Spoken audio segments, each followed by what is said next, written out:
Projeto Integrador 5, da Universidade Virtual do Estado de São Paulo. Integrantes: Ana Laura Ferreira, Polo de Itapetininga, licenciatura em Pedagogia. Érica Tenório, licenciatura em Letras, Polo de Sorocaba. Evandro Aranha, licenciatura em Letras, Polo de Sorocaba.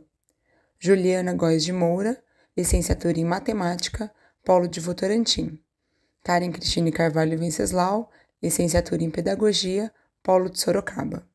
Orientador: José Rafael Borges Zampiva. Jogo do Saber. Jogar para aprender e não esquecer. O Projeto Integrador 5 nos trouxe a possibilidade de projetar e aplicar um jogo de conhecimentos gerais com alunos do Fundamental 1, nos trazendo a enriquecedora perspectiva de fixar conhecimentos de forma lúdica e divertida aos estudantes. O tema do presente projeto integrador envolve o desenvolvimento de um jogo interdisciplinar com pelo menos 2 áreas do conhecimento. O grupo entendeu a necessidade de desenvolver um jogo com as seguintes matérias: português, matemática, história, geografia e ciências para 16 alunos do ensino fundamental 1 do Colégio Parque das Águas de Sorocaba. A escolha da comunidade escolar deu-se por uma das integrantes, a Karen, que já é professora de robótica na escola. A principal proposta é um jogo de tabuleiro com perguntas que atinjam os conceitos básicos das disciplinas, que muitas vezes são esquecidos por eles. Os discentes estudam os conteúdos para a prova e não conseguem reter parte dos conhecimentos. O intuito do jogo de tabuleiro é que eles possam aprender e fixar o conteúdo de forma lúdica. O objetivo geral do projeto integrador é construir um jogo interdisciplinar com 5 disciplinas. Desenvolver e implementar um jogo educativo que estimule a aprendizagem ativa, tornando o processo de ensino mais dinâmico e interativo, facilitando a fixação do conhecimento de forma lúdica e envolvente. Dentre os objetivos específicos, ressaltamos o de estimular os conhecimentos básicos das principais disciplinas do ensino fundamental 1, reter os aprendizados com a metodologia do jogo de saber, desenvolver desafios e atividades no jogo que promovam a memorização e a compreensão de conceitos chaves em diferentes áreas do conhecimento, integrar elementos de competição saudável para estimular o engajamento e a participação dos alunos. A palavra jogo tem sua origem no vocabulário latino ludus, que significa diversão e brincadeira.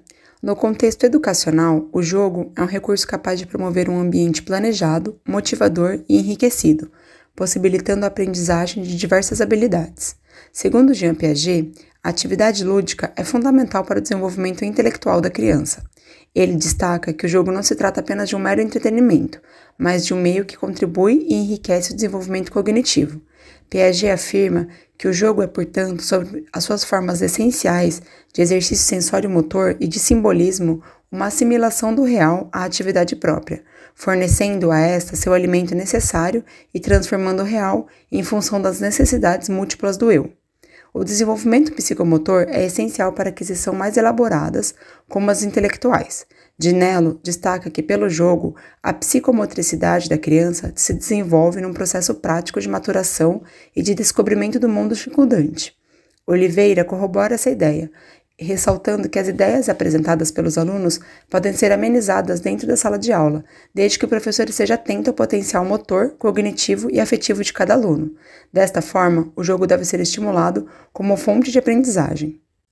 Levi Vygotsky também enfatiza a importância do jogo no desenvolvimento infantil, afirmando que é na brincadeira que a criança se comporta além do comportamento habitual de sua idade, além de seu comportamento diário.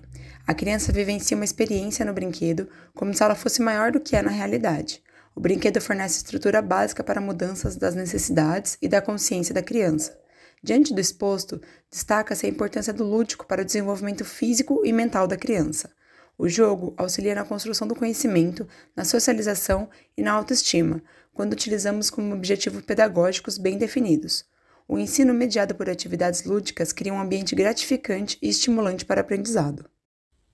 O jogo de tabuleiro foi o escolhido para aplicação com os alunos do Colégio Galileu, e os estudantes que participaram da atividade estão no final do ciclo de alfabetização, no 4º e 5º ano. O público-alvo definido pelo grupo no processo de criar o jogo de tabuleiro definiu todas as regras e diretrizes do jogo, como também o principal objetivo dos alunos, de reterem o conhecimento dos conteúdos base. A interdisciplinaridade na educação, como proposto por Edgar Morin, visa superar a fragmentação do conhecimento, permitindo que o aluno compreenda a complexidade da realidade de maneira mais integrada. O jogo de tabuleiro, por sua vez, funciona como uma ferramenta pedagógica que coloca o aluno em um ambiente de aprendizagem dinâmico, onde ele é desafiado a fazer conexões entre áreas do saber, promovendo uma aprendizagem mais completa e significativa. A partir das informações levantadas pelas integrantes Érica e Karen sobre as dificuldades que os alunos do ensino fundamental, sobretudo do quarto ano, têm nas disciplinas de História e Geografia em temas básicos como localização e História do Brasil, entre outras, resolvemos criar o Jogo do Saber, no qual os alunos respondem perguntas das disciplinas, auxiliando na assimilação e retenção do conhecimento. O grupo poderia criar um jogo online, utilizando plataformas como o Kahoot. Porém, achamos que era vital apostar em um jogo de tabuleiro, algo mais físico e com um toque nostálgico, para fazer um contraponto à tecnologia que as crianças normalmente já utilizam massivamente no dia a dia. Então, a partir de inspirações como Detetive e Banco Imobiliário, iniciamos o processo de desenho do tabuleiro, das cartas contendo as perguntas e de um adesivo com a identidade visual que foi colado em uma caixa de madeira para armazenar o jogo. A atividade foi realizada com 15 alunos, no qual 8 alunos iniciaram jogando e os demais observaram posteriormente trocando de posições após a conclusão da primeira rodada, onde seria o ganhador que chegasse primeiro na casa gênio. Após a definição dos jogadores e da ordem em que aconteceria o jogo, a rodada começou, e por ocasião da sorte, as 10 primeiras perguntas foram apenas de matemática e geografia, onde os alunos acertaram cerca de 40% das perguntas de matemática e 60% das perguntas de geografia. Percebemos que, apesar de orientarmos os alunos que não estavam jogando, que deveriam observar e entender o jogo, na verdade eles ficaram dispersos e fizeram muito barulho, desfocando os colegas que estavam jogando. Também notamos que a fluidez do jogo ficou prejudicada devido ao fato dos alunos que erraram precisarem voltar casas, pois impactou em um acréscimo de 90% a mais no tempo da atividade do que o previsto no planejamento, não permitindo que todos os alunos participassem do jogo. Após a atividade, foi realizada uma reunião entre os integrantes Karen e Evandro, onde analisamos essas observações, foi definida as seguintes alterações do jogo. Será elaborado um jogo complementar ao jogo do saber, em formato de caça-palavras e palavras cruzadas, com temas que irão ser abordados no jogo de tabuleiro, e que serão disponibilizados aos que estiverem de fora da rodada, mantendo isso todos os alunos concentrados e engajados na atividade com os seus 2 momentos. Em relação ao resultado do jogo, temos algumas estatísticas relevantes sobre a atividade. Foram realizadas 92 perguntas, sendo 28 perguntas de matemática, 26 de geografia, 16 de português, 14 de história e 8 de ciências. Os alunos tiveram um aproveitamento de 65% nas perguntas, sendo as disciplinas com maior resposta certa em ordem português, matemática, geografia, ciências e história. A aluna, que foi a vencedora do jogo, teve um aproveitamento de 80% nas perguntas, acertando o maior número de respostas na disciplina de matemática. Do legado deixado à escola para a utilização futura em outros alunos. Agradecemos à Univesp e todos que nos assistiram até aqui. Obrigada!